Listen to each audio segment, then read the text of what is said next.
The Bible is a book of survival, not to mention that it is the book of wisdom, the book of peace and happiness. And one of the major themes of teachings on happiness and peace is about human relationships. Pakikipagkapwa-tao, pakikisalamuha, pakikipagmabutihan. Sabi ng Panginoon, I came that you might have life and have it abundantly. And one of the abundances that the Lord can give us is available through human relationships. Ang tunay na espiritualidad, ang mataas na uri ng relihiyon ay makatao. At yan po ang tema ng pag-aaral natin ngayon. Pinamagatan natin, kapitbahay, kapwa-tao. Thank you, Father, that you are our God in heaven and no other. Salamat sa pagkat kayo nagpapatawad na aming mga kasalanan, naglilinis sa mga karumihan namin, nagpupuno sa aming mga kulang. Humihingi kami ngayon, Panginoon, ng pagtutuwid, pagtatama, pagpapalakas. Give us your wisdom. Teach us how to maximize the meaning of life through meaningful, peaceful, and beautiful human relationships. Ipakita mo sa amin ang aming mga kakulangan at kamalian. Ituro mo sa amin ang mga dapat pa namin gawin. Akayin niyo po kami sa higit na mas mataas na landas. Be our speaker, Father. Release wisdom and power in our midst through your words. Sit on your throne of power. Teach us like you would as a loving Father. And we pray, Lord, that we will not only increase in knowledge, but we may actually grow in godliness. Teach us, give us your peace, restore the strength of our bodies, give us the intelligence that is required to understand your message. Be our speaker. We ask you, Father, in the name of your Son, Jesus our Lord, our Savior, and our friend. Kapitbahay, kapwa-tao. Maaaring magiging napakahalaga ng mga kamag-anak sa ating buhay to the point na hindi na natin bibigyan ng pansin ang pakikipagmabutihan natin sa mga taong hindi kamag-anak. But other relationships outside of the family are also very, very important, and the Bible is very emphatic about its significance. Kaya ang ating pag-uusap ngayon, una, about neighbors versus relatives. Kung bisa namimili lang tayo, hindi naman natin kamag-anak yan, hindi naman natin kaano-ano, so huwag na natin gawa ng mabuti. Proverbs 27:10, do not forsake your friend or a friend of your family.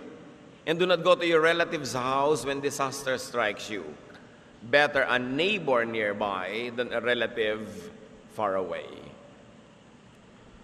Huwag daw papabayaan na makisama sa mga kapitbahay sapagkat sa panahon ng pangangailangan, higit lalong mainam at kailangan natin ng tulong nila kaysa sa mga kamag-anak nga pero malayo naman. Marami kasi mga tao dahil sa kanilang loyalty sa mga kamag-anak, hindi na sila nakikipagkapwa doon sa mga malapit na nakatira sa kanila, hindi lang dahil hindi nila kamag-anak, dahil hindi nila kinakaibigan. But the lesson here is to keep old friends, to keep old friendships. Pati daw mga kaibigan ng ating mga magulang ay dapat din nating patuloy na kaibiganin at huwag nating papayabayaan yung mga naging mabuti sa ating mga ninuno. This is about generational friendships. Hindi kumisa natin na-appreciate, pero ang isa sa mga pinakamahalagang investment ng buhay are the friends that we make along the way. Matagal kasi to make friends. And you cannot have old friends. You can only make new ones. Old friends can only be kept or lost. Hindi kayo pwedeng bukas biglang magkaroon ng bagong old friend. Dapat matagal. So keep your personal friends and that of your family. Why? Because a good friendship could be better than a very fat bank account. Iba yung savings, iba yung investment sa mga pakikipagkaibigan.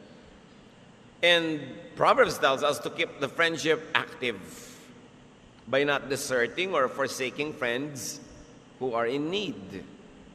Because the quickest way to cut or to weaken a friendship is abandonment in times of need.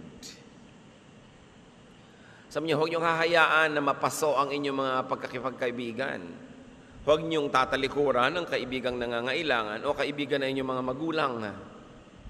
Huwag silang pababayaan. And the surest way to weaken friendship is simple non-remembrance or non-involvement. Sayang. Kung minsan nagkakaroon ka ng kaibigan, ang tagal-tagal mo nakipagkaibigan sa kanya ng elementary grades, ng high school, college, tapos nag-asawa ka, naging busy ka sa iyong pamilya, nakalimutan mo na yung mga kaibigan mo. Hindi dapat ginaganon sapagkat sayang yung investment ng panahon. You can keep your friendships current even though you are making a career or putting up a family. Like bank accounts, friendships have to be kept active. At ngayon, madali na yan, lalo na't may internet, may technology, it's always easier to keep in touch, to find long-lost friends. Dumadali. Friends divide our sorrow and multiply our joy. Marami tayong mga kalungkutan, mga pag-iisa, mga hirap na dinadala na dapat gumaan-gaan kung may mga kaibigan tayong karamay. Pero nalilimutan natin sila. Especially when we get busy trying to survive, forgetting that one of the best tools of survival is friendship itself. Kaya ganoon na lang ang pagpapahalaga ng Biblia sa friendship. And one element of friendship, Deuteronomy 22, if you see your neighbor's ox or sheep or goat wandering away, don't ignore your responsibility. Take it back to its owner. So pati pala yung mga naliligaw na mga alagang hayop ng iyong kapitbahay, pag nakita mo, kailangan isoli mo doon sa may bahay. Now extend that deeper. What about your neighbor's son or daughter? Nalalaman mo, nakikita mong naliligaw ng landas yung mga anak ng kaibigan mo. Yung mga ari-arian niya, nawawala. Kilala mo yung bisikleta niya, biglang ginagamit ng iba, nanakaw na pala. What do you do? Wala kang pakialam, ayaw mong masangkot. Sabi nga, ito, nawawala yung mga tupa at mga hayop ng iyong kapitbahay. Akayin mo pa uwi. Lalong-lalo ngayon, napakarami mga absentee parents because of the diaspora. Because many Filipinos work abroad or in faraway cities. Yung mga nanatiling mga kaibigan na nandyan, malapit do sa mga anak ng kaibigan yung absent, meron din tayong pananagutan sa mga yan. Kaya napakahalaga nagpapakamagulang din tayo. That we invite these kids into our homes during family dinners or holidays or vacations, so that we don't lose touch with them and we continue to open the communication line so that when we have to give counsel or guidance, there is already a relationship. Napaka-importante. Friends and neighbors are responsible for each other. Kaya sa mga probinsya, ang mga tao mas may magkagandahang asal kaysa sa malalaking mga lungsod. Kasi sa mga malalaking syudad, hindi magkakakilala ang mga tao. At dahil hindi magkakakilala, pwede nang maging magaspang, pwede nang maging rude, pwede nang hindi maging mabait. That's why community life in the cities is horrible. At kuminsan, ganyan na rin ang nangyari sa mga probinsya natin, na u-urbanize, yung magagandang samahan na magkakapit-bahay, nasisira. Nung araw nga bad taste maglagay ng bakod. Nahihiya ka sa kapitbahay pag nagbabakod ka. Pero tingnan nyo ngayon ang mga bakod, katataas, hindi na magkita-kita yung mga magkakapitbahay. Kaya namasakar ka na doon sa loob, hindi pa alam ng kapitbahay mo. Nagkakanikan niya ng mga buhay, samantalang ang tinuturo sa Biblia ay makipagkapitbahay. There is better peace and order and community life when neighbors watch for each other. At kung meron dapat na programa ang mga churches, ang gobyerno, lalo ang local government, yung magturo ng mabuting kapitbahayan. Mga corporate policies, kung meron kayong mga kumpanya sa iba't ibang neighborhoods, lalo may mga mina kayo doon, may mga pabrika kayo doon, nakakasira kayo ng environment, dapat makitungo sa mga tao doon. A certain income of the company should be spent for community relationships, social service. Dapat corporate policy yan, yung kapitbahayan. Magtatayo ka ng factory, dudumihan mo yung ilog, sisirain mo yung environment. Anong karapatan mo para gawin yun sa mga taong taga-ron? The least that you can do is makipagmabutihan and plow back parts of your profit to the community that's being affected. Corporate responsibility to the community, kapitbahayan. Hindi yung meron kang isang factory o meron kang isang corporate office sa isang malayong bayan. Meron kang compound for your own employees at akala mo kayo kung sinong mga mayayaman doon sa baryo na yun na hindi nakikisalamuha, nakahiwalay sa mga tao.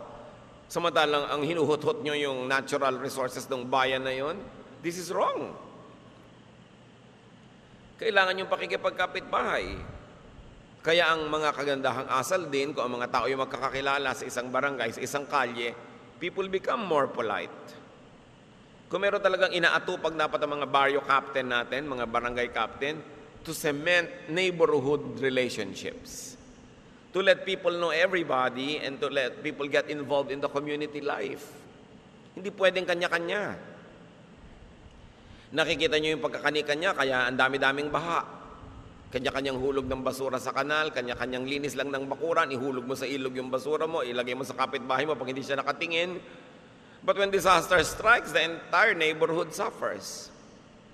In fact, according to many studies, marami mga bayan nagsusurvive because of neighborhood relationships. Yung may mga tsunami, may mga lindol, may mga landslide, maraming nahuhukay, maraming naililigtas kasi yung kapitbahay nagtuturo. Ay, may bahay po dyan dati. Natabunan lang.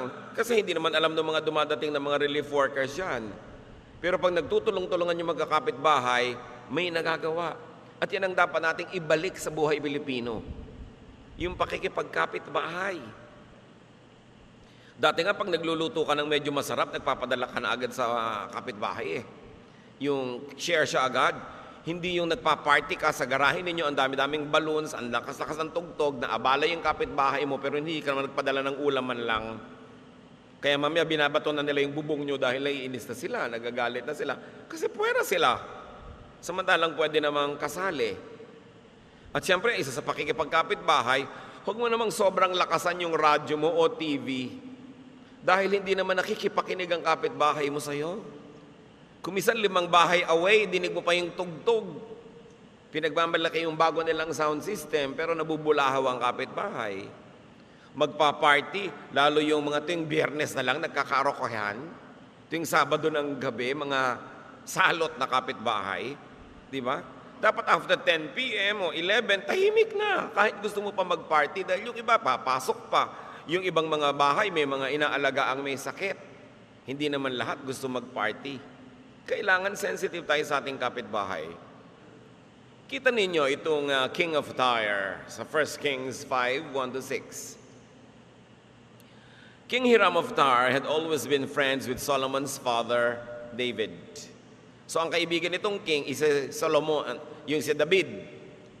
Nung hari pa si David, hindi si Solomon na anak, pero nung naging hari na yung anak, when Hiram heard that Solomon was king, he sent some of his officials to meet with Solomon. Solomon sends a message back to Hiram, "I'd like to have your workers cut down cedar trees in Lebanon for me. I will pay whatever you say, and I will even have my workers help them. We both know that your workers are more experienced than anyone else at cutting lumber." So magpapagawa ng templo si Solomon. Ipaparepair niya ang palasyo, kailangan niya ng maraming hardwood. Dito naman kay King Hiram ng Tyre, maraming mga cedars. So anong sabi nitong si King? Alam mo, kaibigan ko yung tatay mo, ngayon na ikaw na ang king, let's continue this kind of family friendship. Sumagot si Solomon, sige po, pwede ba niyo kung tulungan na magkaroon ng mga matitigas na mga kahoy? Yung mga tagaputol nyo ang gagaling, pwede nyo bang ipadala at magputol ng kahoy para sa akin? At babayaran ko kung magkano man ang singilin nyo sa akin. At nagkasundo sila. So true friends and neighbors celebrate with each other. Okay, king ka ngayon, I will celebrate with you. Yung kapitbahay nyo, mag-graduate, makiselebrate kayo, magpadala naman kayo kahit ano man lang na card, regalo, o batiin nyo man lang. Pumasa siya sa board. Nakalagay pa nga sa tarpaulin sa tapat ng kanilang bakod, no? Tapos hindi mo man lang pinapansin, pagod na nga silang ipaalam sa inyo yung accomplishment nila. Kailangan sineselebrate mo yung sineselebrate ng kapitbahay mo. Makikiisa sa kanila. True friends and neighbors help each other. Just like how this king of Tyre would help Solomon build his temple.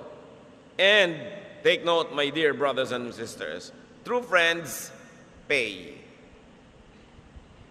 Especially when they can afford it. O maraming kahoy itong si King of Tyre, kailangan ni Solomon. Sabi ni Solomon, I'm going to pay, just name the price. Hindi yung kaibigan pala natin yung may-ari ng ganung hardware. Naku, makakalibre na tayo ng hollow blocks. No? Makakalibre na tayo ng yero. Makakalibre na tayo ng ganyan. Kaya nakakatakot kuminsan maging member ng church tapos nalaman nila na meron kang construction company o meron kang construction supply. Panay na ang parinig sa inong pastor para dalhin mo na lahat ang bubong, dalhin mo na ang poste. Parang ikaw na lang yung member dahil ikaw yung may tindahan. Kung talagang kaibigan ka, pay. True friends, pay. Para hindi ka pagsawaan. Para hindi magdamdam o kaya tulong mo. Gusto mo pala ng ganun, di bayaran mo. Kung ayaw mo magbayad, huwag kang kumuha. Hindi yung, sister pala natin ito may-ari ng tindahan, meron po bang discount? Huwag kayo hingi ng discount sa mga kapatiran natin. Kayo yung magbayad ng buo para magtubo sila at yumaman. Hindi yung nagsara sila dahil sa dami ng kapatiran na bumibili humihingi ng discount. Pagbalik mo, ba't sarado na? Salot kasi ang mga kapatiran niya sa church, puro hingi ng discount. Nalugi na tuloy. Dapat, pag may kapatid tayo, lalo sa pananalig, may kapitbahay ka, pinapatronize mo siya para siya umasenso. Hindi ka pabigat. Ngayon, paminsan-minsan, needy ka talaga, magtapat ka, pero hindi lagi. At dapat siya yung nagbo-volunteer na magbigay sila ng discount. Bakit? Stockholder ka ba? Bakit? May puhunan ka ba? Ba't ka nag-expect ng discount? Yan ang isang masamang sakit ng mga Kristiyano. Kung walang kapatid sa church, akala mo, kasosyo ka na nung negosyo. Gusto mo laging libre ka. Friends pay. The goal of a true friend is to enrich the other friend, to support, to patronize, hindi maging pabigat. Consider what happens when no one has no friend. John 5:2-9. In the city was a pool. Many sick, blind, lame, and crippled people were lying close to the pool. Beside the pool was a man who had been sick for 38 years. When Jesus saw the man and realized that he had been crippled for a long time, he asked him, "Do you want to be healed?"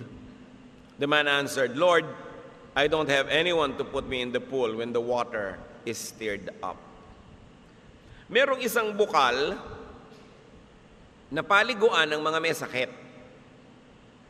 Nakapaligid lahat ng may sakit doon sa bunganga ng bukal na ito kasi may mga oras na biglang kumukulo yung tubig. Parang hinahaluka yung tubig. Doon nagtatalunan sa tubig lahat ng may sakit dahil sa oras lang na yun nagpapagaling yung tubig. So itong taong to, 38 years lang nakahiga doon.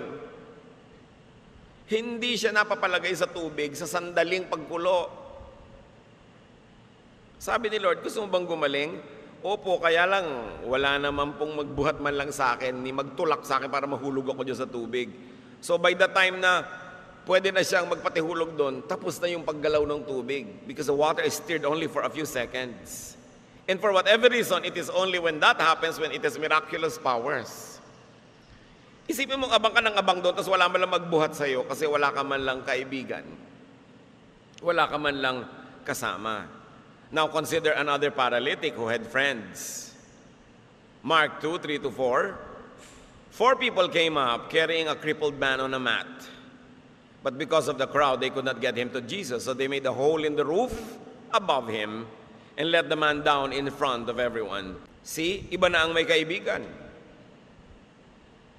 Iba na ang may kamag-anak na may malasakit. Hindi mailapit kay Jesus ang may sakit, idinaan sa bubong, binutas ang bubong, pinadaos-dos pababa sa harap ni Jesus. Ayun, napagaling. Iba na ang nakikisama. Iba na ang may tanim na kabutihan. Iba na yung may pakisama sa kapwa. Ecclesiastes 4:9-11. You are better off to have a friend than to be all alone, because then you will get more enjoyment. If you fall, your friend can help you up. But if you fall without having a friend nearby, you are really in trouble. If you sleep alone, you won't have anyone to keep you warm. on a cold night. So si Solomon sa kanyang karunungan, anong kanyang idinidiin? Dapat ang tao may kaibigan, may kasama, may companion.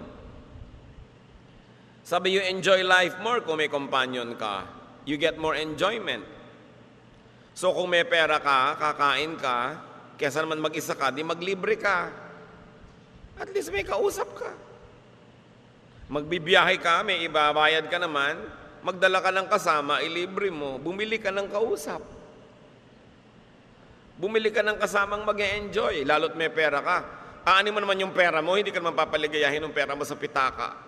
O yung cheque mo na unsigned, walang ligayang idudulot sa'yo yan. Kaya yung mga ibang tao, very cruel.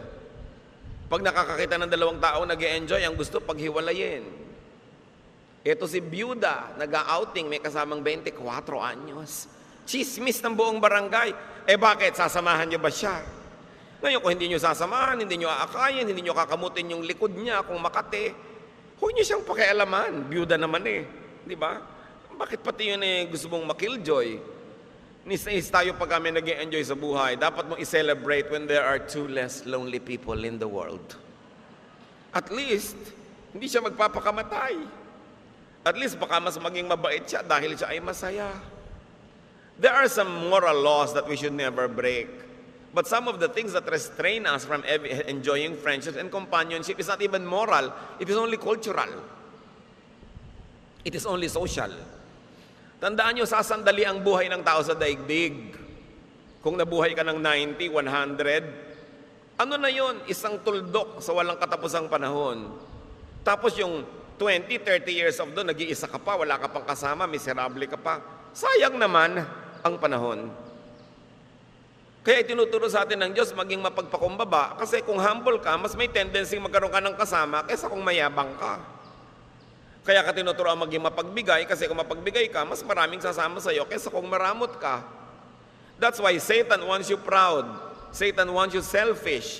Satan wants you cruel and unkind. So nobody will go with you and you can be alone and he can succeed in torturing you because you are alone. God wants you kind and nice, hindi ka para ipalugi.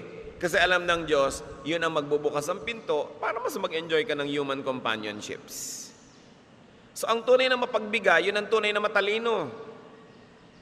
Yung maramot, hindi niya na pag-iisip-isip, lugi siya sa karamutan niya. Ngayon, marami tayong mga kapitbahay, turn your neighbors into relatives. Tinuturuan tayo, keep old friendships, and then make new friends, and keep them.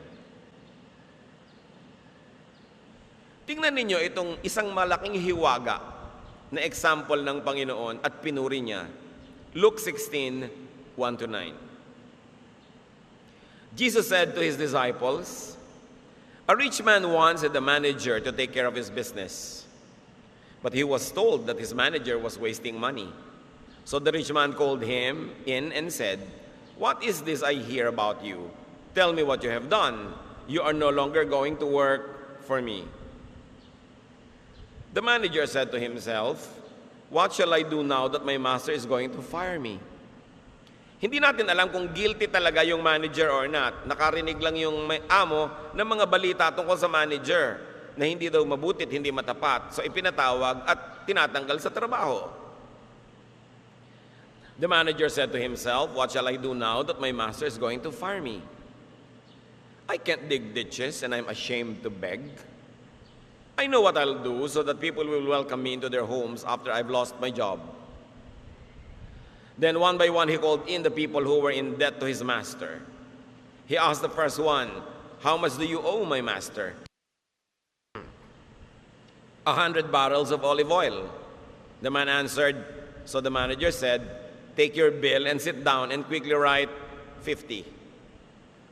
Sabi niya, tatanggalin ako sa trabaho. Pag nawala na ako ng trabaho, kailangan naman may mag-welcome sa akin sa mga home nila. Ganitong gagawin ko.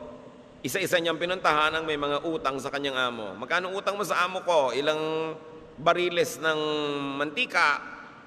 Sabi niya, eto, 100. Isulat na lang natin 50, ha? Para yan ang singilin sa'yo. Nagganansya ka na ng 50 dyan. The manager asked someone else who was in debt to his master, "How much do you owe?" 1,000 bushels of wheat. The man replied. The manager said, "Take your bill and write 800. 800 na lang." The master praised his dishonest manager for looking out for himself so well. Imbes magalit yung amo, pinuri. "Ang galing nito ha." Sabi niya, marunong mag-alaga sa sarili. That's how it is. The people of this world look out for themselves better than the people who belong to the light. My disciples, I tell you to use wicked wealth to make friends for yourselves.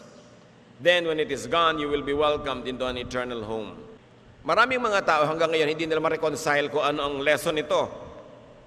Nalilito sila. Pero ang general lesson is this.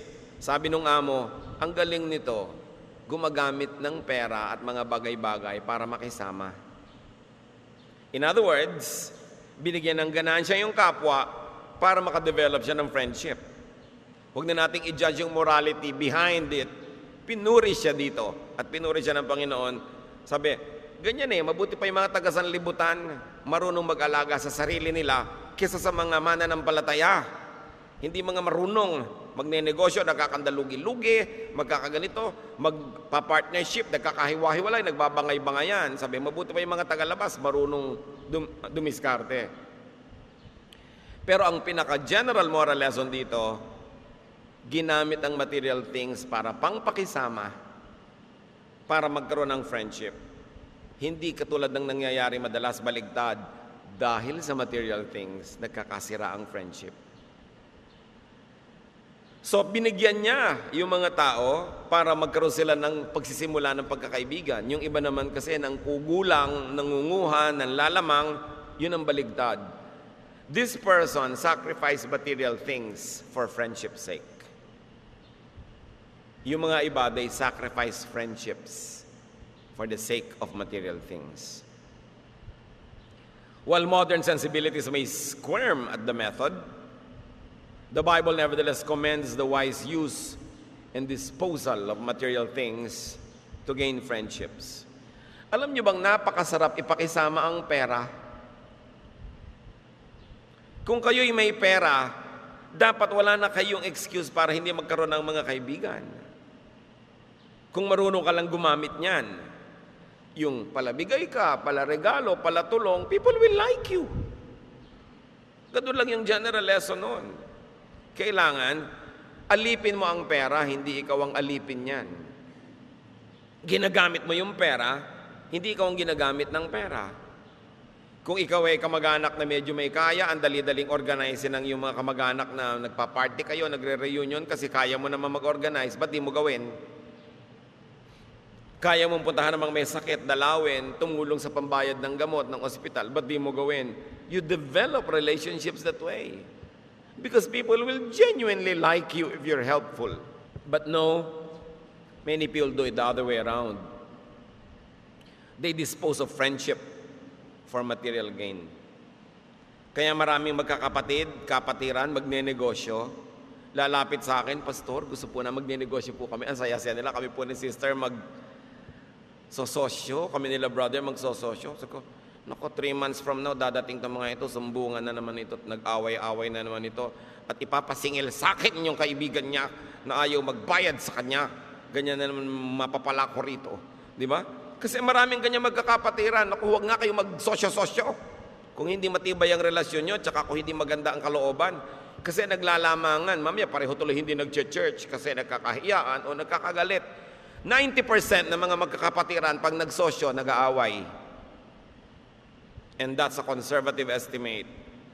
Kaya sabi nung sa Bible, mabuti mo yung tagalabas, marunong sila magdala ng kanyang mga bagay. Bakit nga ba? Kasi nakakahiya, kapatiran mo naman, hindi mo ma-audit, hindi mo matanong, pero nabupuno na yung inis mo dito. Sasabog din yun, huwag mo nalang ipunin, magtanong ka na maaga pa lang. Dapat pag nagnenegosyo kayo, clear yung accounting, clear yung auditing. Diba? Hindi yung nahihiya ka naman kay sister, tapos takang-taka ka, ba't may bago siyang kotse? No? Kung ano-ano na mga pumapasok sa guni-guni mo, hindi mo masabi. Kaya nagkakasira kasi hindi honest.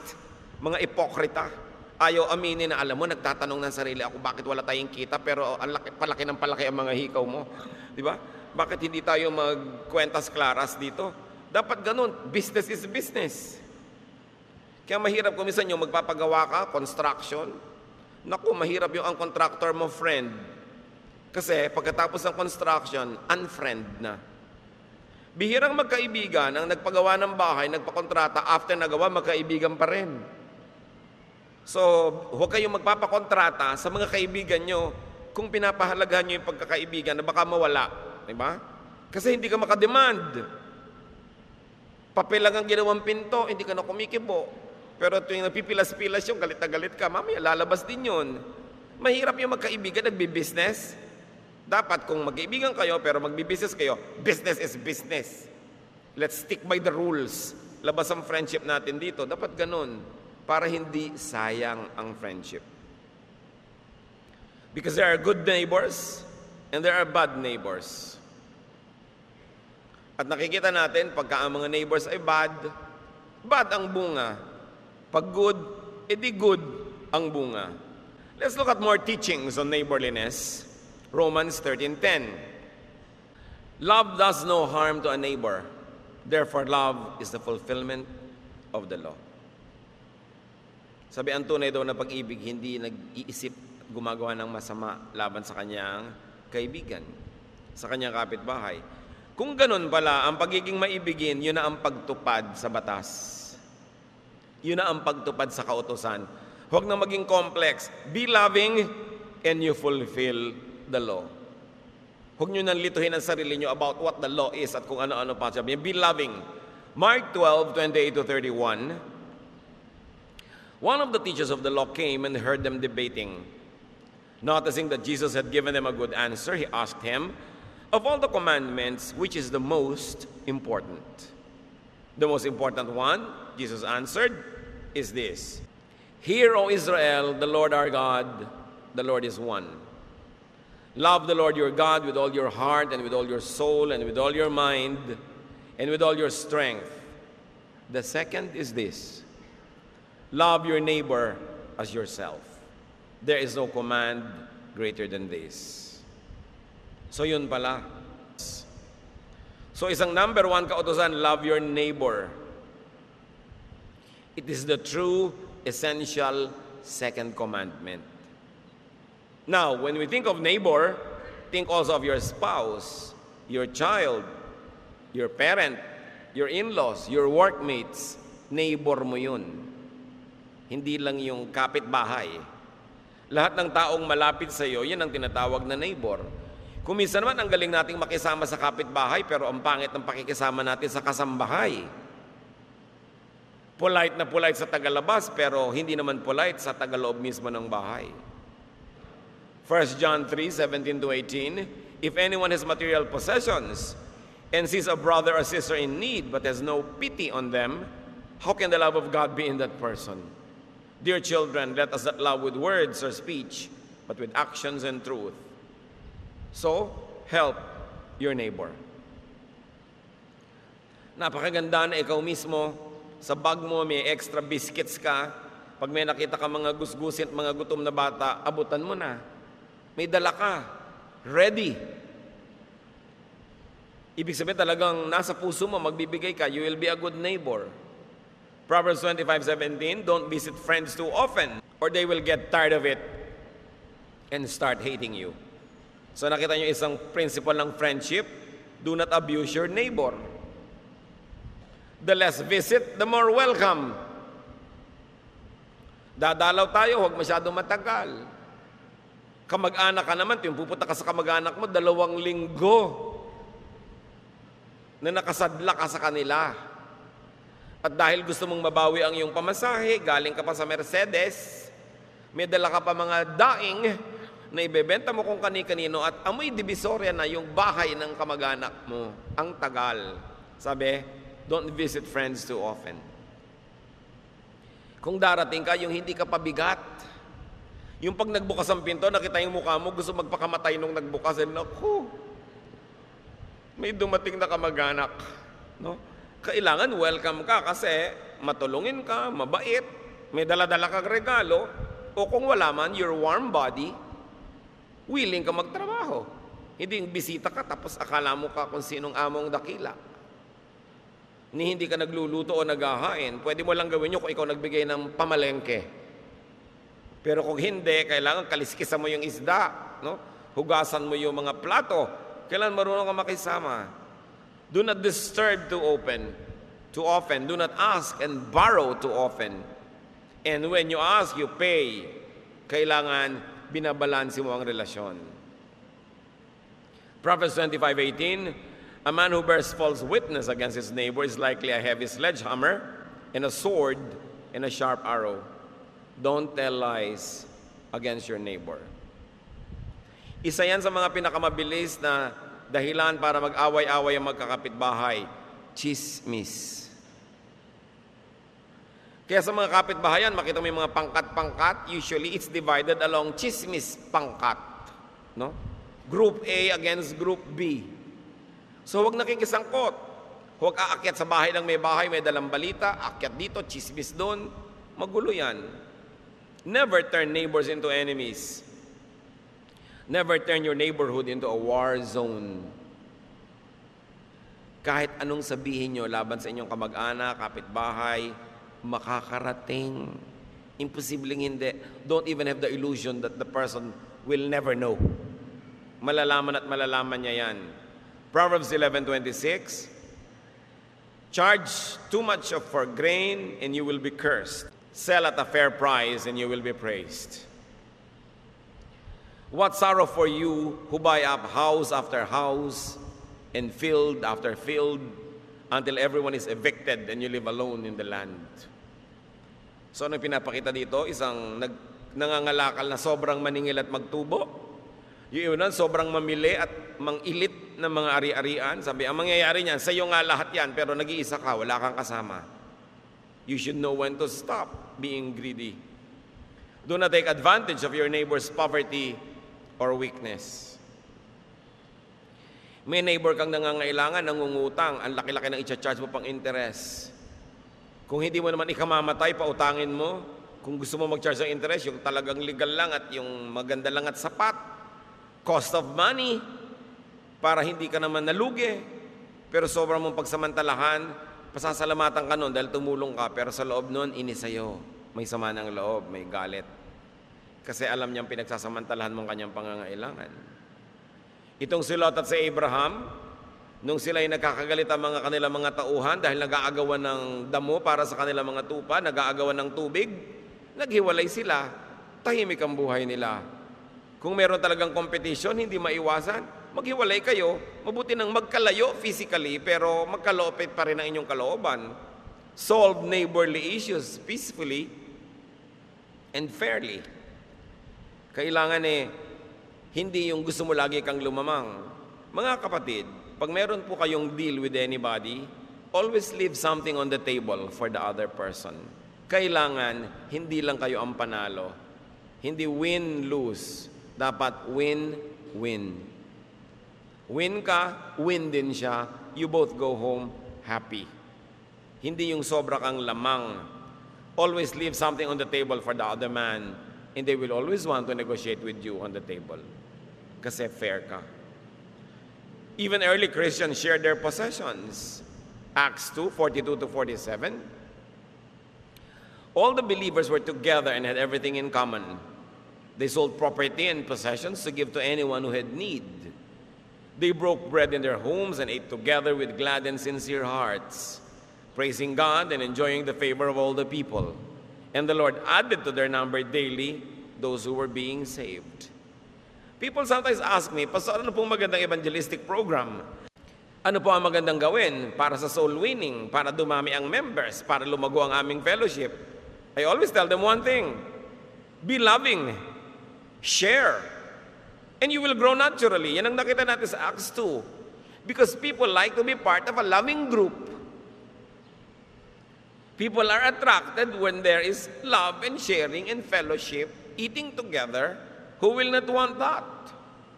Hindi mo kailangan namang elaborate programs at kung ano-ano. Be loving like Jesus. Kita nyo, wala naman siyang programa, dumami ng dumami yung mga sumusunod sa Kanya.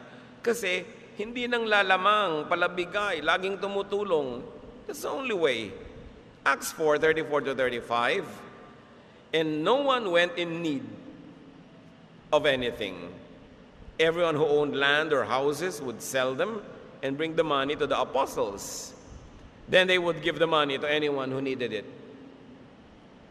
Ang ganda naman ang samahan ng mga naon ng mga Kristiyano. Share blessings with your neighbor. Pagkakataon mong tumulong pagka yung kapitbahay may pangangailangan.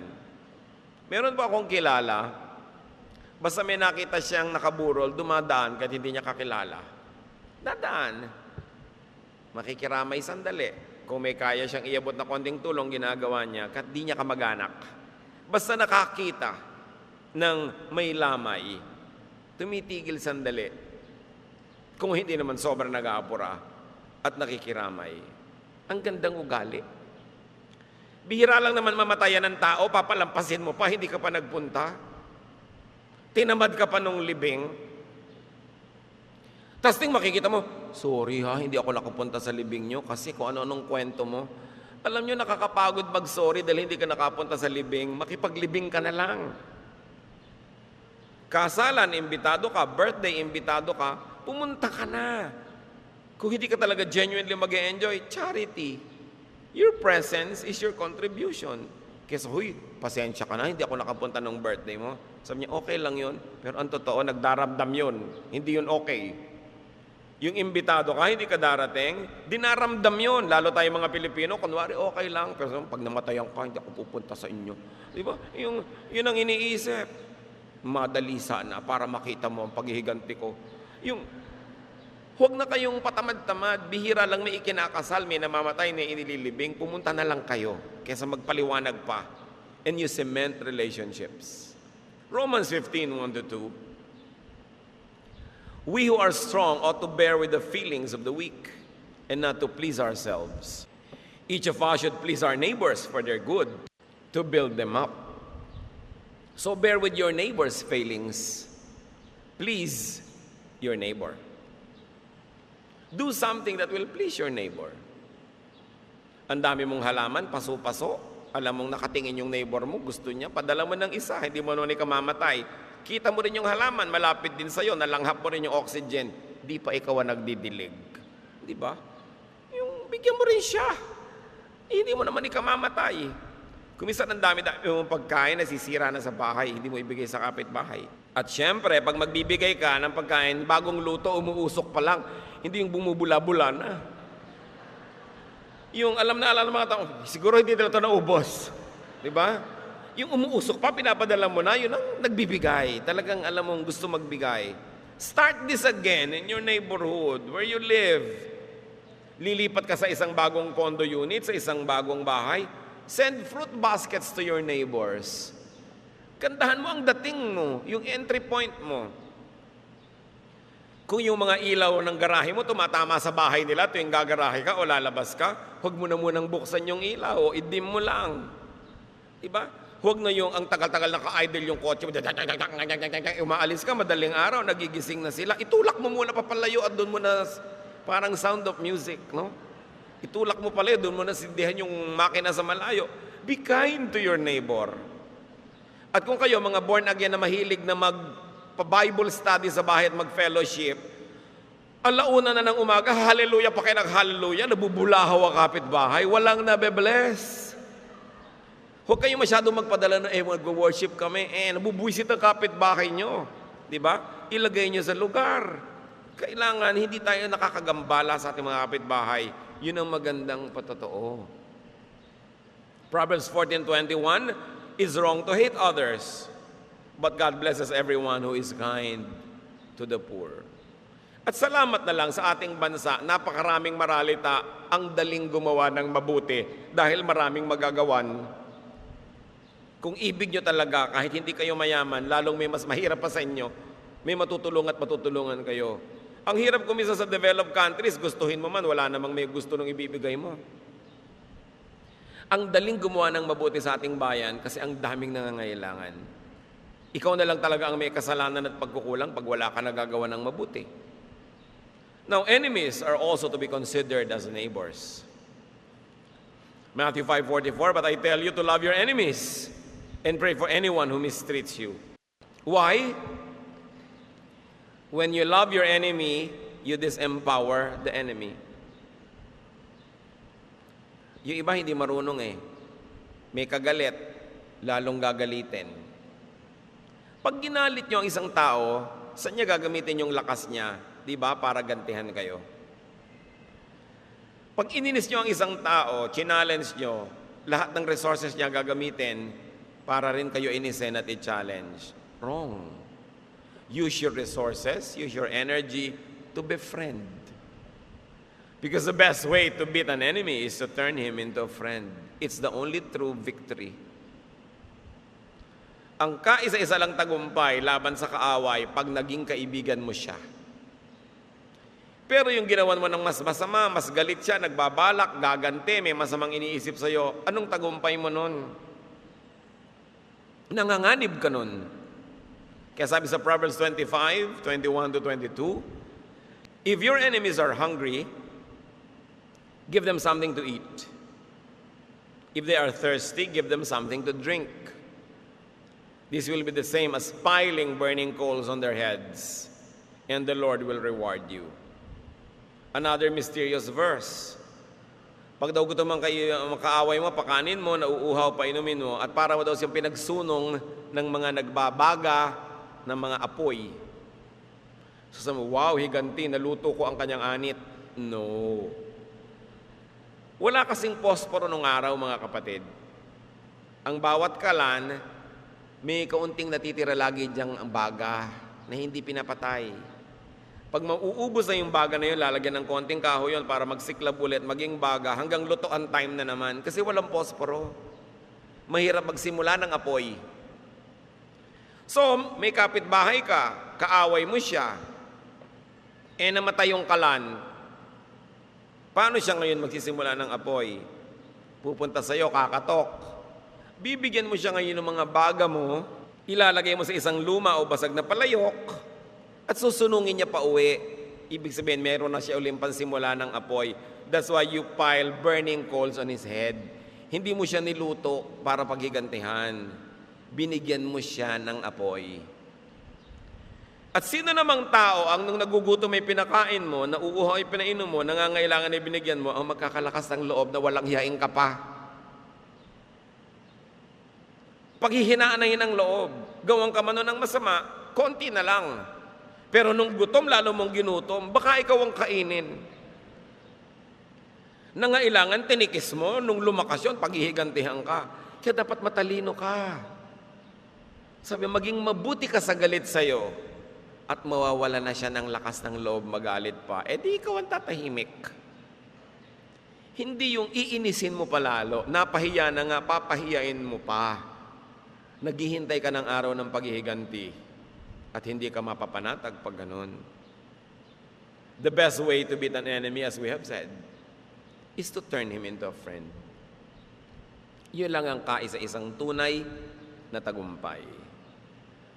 Kasi kung may tao kang nagapi, nakawawa, naitali, naikulong, makakawala rin yun, babalikan ka kung may atraso ka sa kanya. Di ka mapapakali, di ka matatahimik. Neighborhoods and communities survive, even thrive, because of tulungan. At meron tayong napakagandang kaugalian, bayanihan. Tulungan. Ang root word, bayani. Ang bayani, hindi lang yung namamatay para sa bansa paggera. Yung tumutulong sa kapitbahay, yun ang bayani. Kaya nung araw sa bukid, pagka may paani, may bayanihan. Sa kapupunta, mamamayani. Ibig sabihin, magtatrabaho ng libre, pakain ka lang, bayani, bayanihan. Hindi lang yung mga binabaril sa luneta ang bayani kasi hindi naman laging may mananakop. Pero araw-araw pwede kang maging bayani kung tumutulong ka sa iyong neighbor. Lalo't ikaw yung edukado, ikaw yung mayaman, ikaw yung may kaya, mas madali sa iyong gawin yon.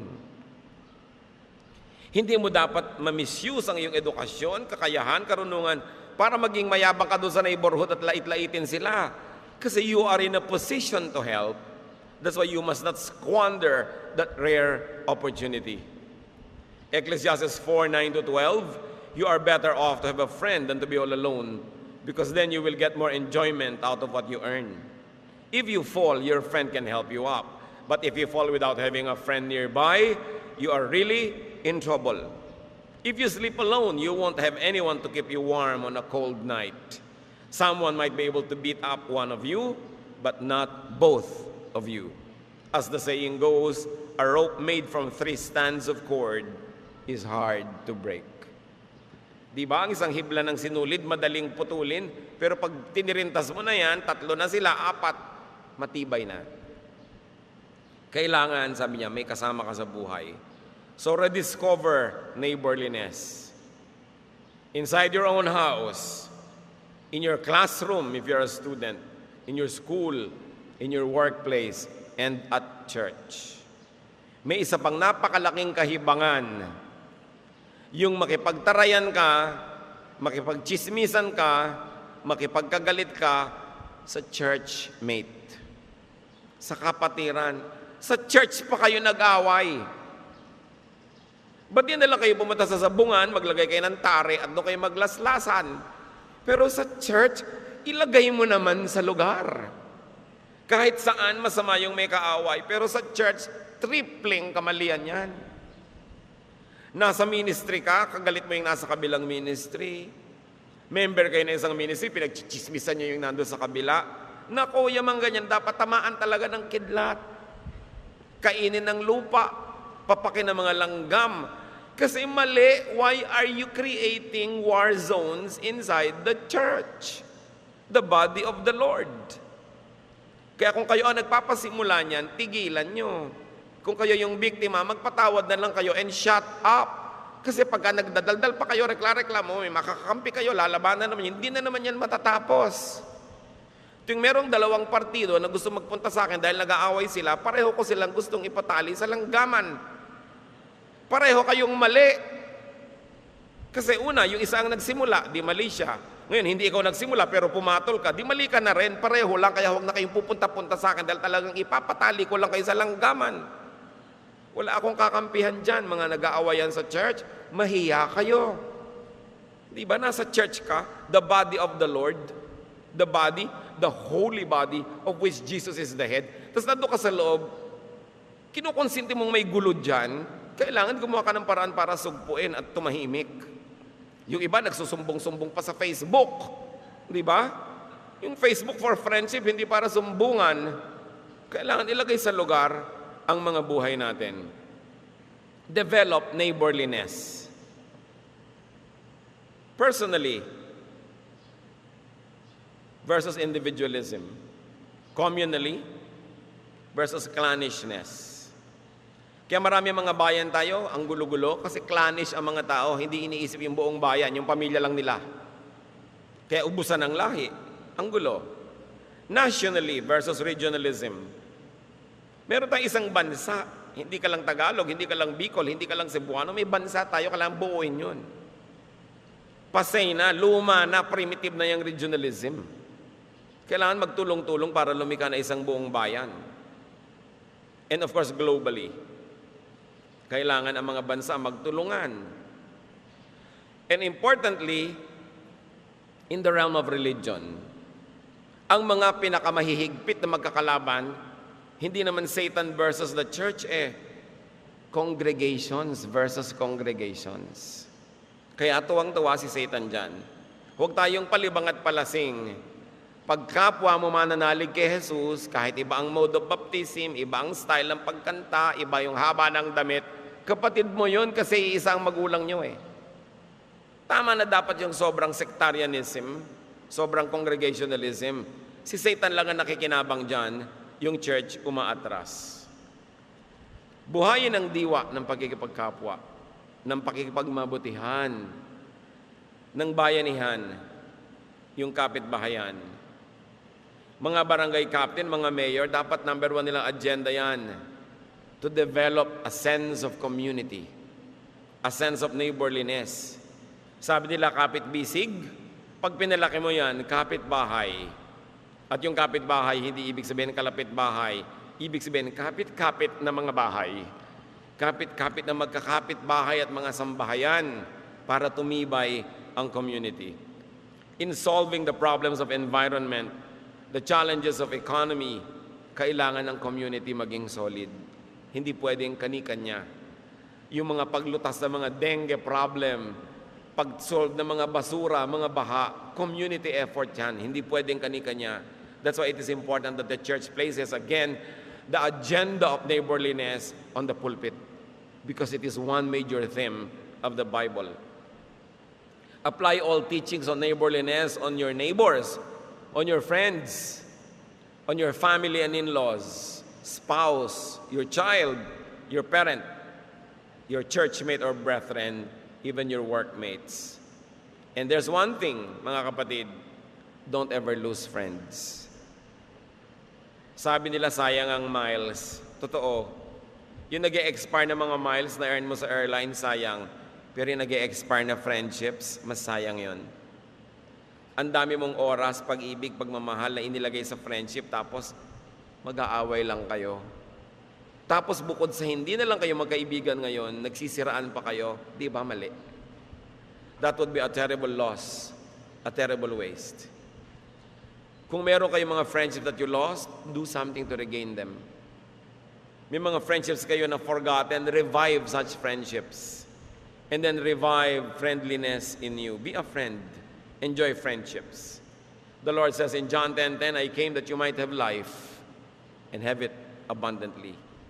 And one of the ways to have an abundant life is to be surrounded by people, to give, to receive, to interact, to live with people. So makikapit bahay, makikapwa tao.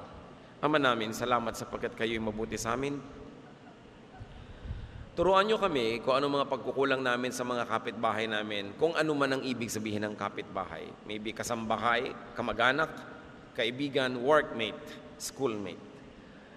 Ipakita mo yung mga ugali namin, Lord, na nagiging sagabal para maging mabuti ang pakikipagkapwa namin. Continue to make us realize how we can change by your power and by our obedience to your word. At turuan mo kami, Lord, kung ano mga dapat namin gawin to bring back neighborliness, friendliness in our midst. Magbulay-bulay tayo sa madaling mga kapatid, hanapan ng personal application ang napakarami mga tagubilin ng mga pinag-aralan natin. O Lord, in silence, deal with your people, correct us, strengthen us, empower us, enable us to maximize happiness in life through meaningful relationships.